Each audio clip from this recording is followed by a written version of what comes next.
సంఘంగా అర్జీదారుల సంఘం భవన్లో ఇలా జరిగిన మా అర్జీదారుల సమావేశంలో నా ఇవాళకున్న పదవి నిన్నటితో అయిపోయింది కాబట్టి మళ్ళీ అలా దాని గురించి అందరం కూర్చోవడం జరిగింది.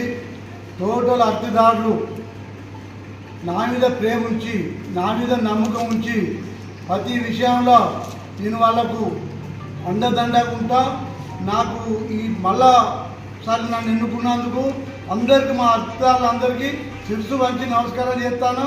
నేను వాళ్ళకు ఎప్పుడు ఇంత నమ్మకంతో కూడగొట్టుకుంటా వాళ్ళ నోట్ల నాలుగు లెక్క మెలుగుతానని. అదేవిధంగా నన్ను ఇప్పటి వరకు 3 సార్లు ఎన్నుకున్నారు, ఒకసారి వైస్ ప్రెసిడెంట్గా 4 సార్లు ఎన్నుకున్న విషయాలు వస్తా వాళ్ళకు ధన్యవాదాలు తెలుపుతాను. ఇప్పుడు ప్రత్యేకంగా వస్తా ధన్యవాదాలు తెలుపుతూ దానికి మా మార్కెట్ ప్రతి విషయంలో వస్తా వాళ్ళందరినీ కలుపుకొని నోట్ల నాలుగు లెక్కుండి అందరికి నేను కృతజ్ఞతలు తెలుపుతాను.